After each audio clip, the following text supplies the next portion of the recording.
I've built 2 media companies. I've learned a lot of crap, often the hard way. And the minute you stop thinking like a startup, you're kind of screwed. There are 5 big things that help me stay in startup mode. All of them are universally applicable.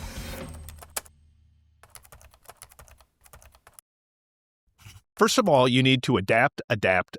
Step back and think about the things you control in life and work. The one thing that all of us control is ourselves. You control you. You should be constantly, militantly looking at what are the smartest people who do what I do doing, and how can I do it as well, if not better, than them? You can control that. Just be a student when you're in conversation, when you're reading a book, when you're listening to a podcast. If you see something, hear something that resonates, or you see it resonates with other people, write it down. I have all kinds of files on my iPhone here, like thousands of them. As a CEO, I have to adapt, right? So I have to be a student of what's happening, not what do I want to happen? And it's not a static thing. My grandpa worked at Wisconsin Public Service. My dad was an accountant. Back then, their jobs never really changed. In your case, it's going to change every single year, if not every single month, if not every single week or day. And so you control how you adapt. If you adapt and you adapt fast, you thrive. The next thing you need to do is simplify. Imagine that you did 3 things awesomely instead of 6 things fine. I don't care what you do.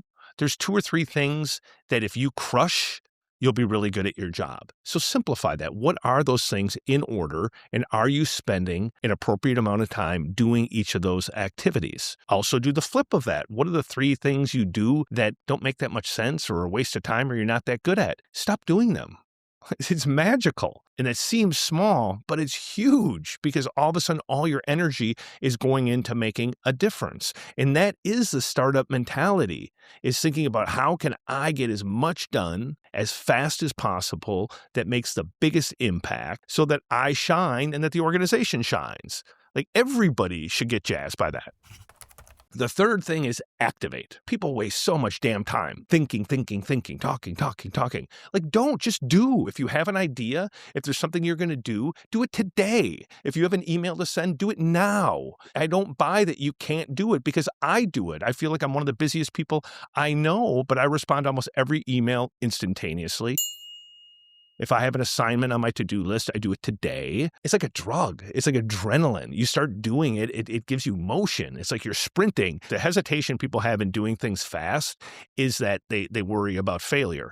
But the thing about failure is if you just fail quick and then you move on, like you basically learn something, you apply it, and the next thing that you do better. And so you got to get over that fear of failure, and you've got to like adapt this idea of like, I want to move quick. And by the way, that person sitting next to you, or maybe that company you're competing against, they're not doing this. And in any race, the person running the fastest tends to win.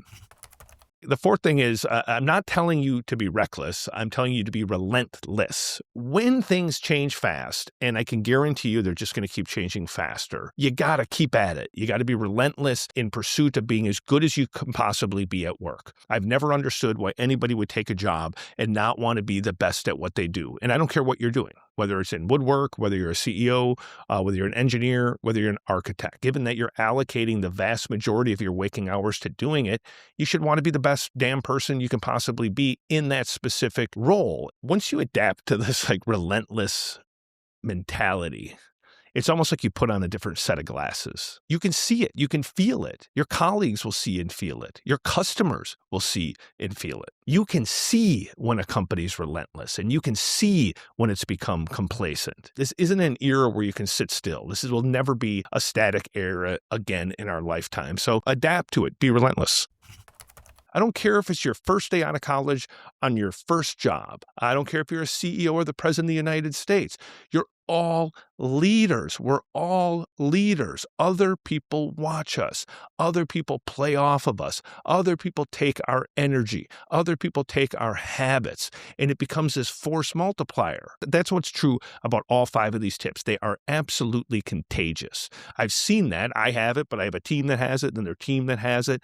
All good attributes and bad attributes, by the way, are all contagious, right? Never forget that. The stuff that you do, other people are watching. People are like kids, right? If dad's a jerk and misbehaving, eventually they're a jerk and they misbehave. No different at work. No different at work. So if you're relentless, if you're an activator, if you're simplifying things, if you're agile, it's contagious. Others around you will be too.